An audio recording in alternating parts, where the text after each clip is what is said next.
بسم اللہ الرحمن الرحیم۔ ناظرین، دور جاہلیت جو آج کل کے ہر سماج میں، ہر ریلیجن میں اور ہر مکتبہ فکر میں دور جاہلیت جو اسلام کے آنے سے پہلے جو دور تھا، وہ اس دور کو برائی کی نظر سے ایک برائی سمجھی جاتی ہے۔ دیکھیے، دور جاہلیت نام ہی ایک برائی ہے۔ صرف جو کہتے ہیں کہ بھئی دور جاہلیت، جاہلیت کا دور، تو جاہلیت ہی ایک برائی ہے۔ تو ہر کوئی اس دور کو جب بھی برا ثابت کرنے کے لیے وہ کوئی ثبوت دیتے ہیں یا کوئی دلیل دیتے ہیں، تو میجورٹی لوگ جو ہے یا اکثر لوگ اپنے اس بات کو تقویت دینے کے لیے یہ اگزامپل دیتے ہیں کہ وہ اتنے جاہل تھے کہ وہ اپنی بیٹیوں کو زندہ درگور کیا کرتے تھے۔ اب اگر میں بتاؤں کہ وہ والا جو دور جاہلیت تھا، وہ جاہلیت جو ہے آج بھی ایگزسٹ کر رہا ہے۔ سن کر عجیب لگتا ہے نا کہ اس وقت یہ تو اسلام کا پہلے کا دور تھا، اور اسلام جب نہیں آیا تھا تو یہ پریکٹسز ہوتے تھے۔ آج تو اس طرح نہیں ہو رہا۔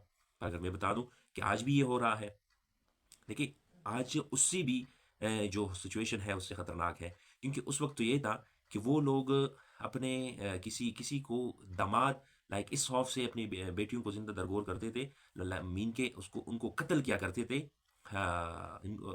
تاکہ کوئی ہمارا داماد نہ بن سکے۔ آج ہم کیا کر رہے ہیں؟ آج ہم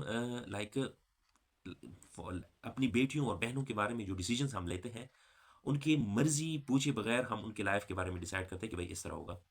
اب دیکھیں، وہ دور جو تھا دور جاہلیت، اس میں تو یہ ہوتا تھا کہ بھائی بس وہ ختم ہو جاتی تھی، قتل ہی ہو جاتی، موت آ جاتی ان کو۔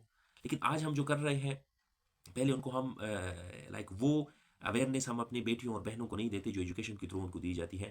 ان میں بھی ہم مختلف قسم کے روڑے اٹکاتے ہیں کہ کسی طرح ہو ان کی ایجوکیشن جو ہے وہ سٹاپ ہو جائے۔ اکثر یہ ہے نا کہ ہماری سوسائٹی میں ہم لڑکیوں کی ایجوکیشن کے لیے بہانے بناتے ہیں کہ کسی طرح ہو ان کا ایجوکیشن جو ہے یہ روک دی جائے، یہ نہ پڑھ سکے آگے۔ کبھی ان کو ہم یہ بہانہ بناتے ہیں کہ بڑی ہو گئی ہو، کبھی ان کو ظاہر ہے کہ بھئی عمر جب گزرتی ہے تو ہم جب بڑی ہو بڑھتی ہے تو بڑی ہو جاتی ہے، تو ہم ان کو کہتے ہیں کہ بھئی آپ گھر تک محدود ہو جاؤ۔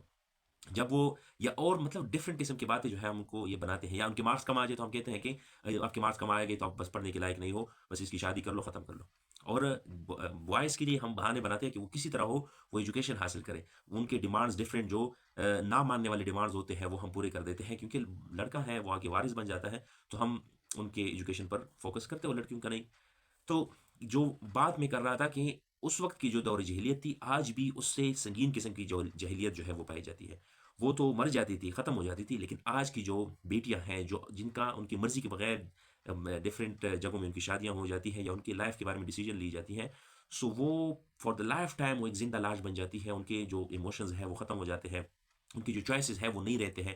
وہ پھر کسی دوسری کی مرضی سے پھر جیتے ہیں۔ دوسروں کی جو خوشیاں ہیں وہ اپنی خوشیاں بنا دیتی ہیں، ایک دوسروں کی جو غم ہوتے ہیں وہ اپنی غم بنا دیتے ہیں۔ ان کی نہ اپنی پھر خوشی رہتی ہے، نہ اپنی کوئی غمی رہتی ہے، بس یہ پھر دوسروں کی رحم و کرم پہ رہتی ہے۔ اگر ان کو ہم انڈیپینڈنٹ بنا لیں، اگر ان کو ہم وہ رائٹس دے دیں کہ جو یہ اپنی لائف خود ہی گزار سکیں، کسی پر یہ ڈیپینڈنٹ نہ ہو، سو یہ عورتیں جو ہے، یہ لڑکیاں جو ہے، یہ ہماری سوسائٹی کو کامیاب بنا سکتی ہیں۔ سو انشاءاللہ یہ جو مماثلت آج بھی اس دور جاہلیت سے پائی جاتی ہے ہماری سوسائٹی میں، اس کا جلد از جلد جو ہے وہ ہماری سوسائٹی کی جو پیرنٹس ہیں، ہماری سوسائٹی کی جو جس کو ہم کہیں کہ رسپانسبل لوگ ہیں، اس پر غور کریں گے اور جلد از جلد جو ہے اس دور جاہلیت کو، موجودہ ماڈرن دور جاہلیت کو جو ہے وہ ختم کر دیں گے۔ Thank you so much.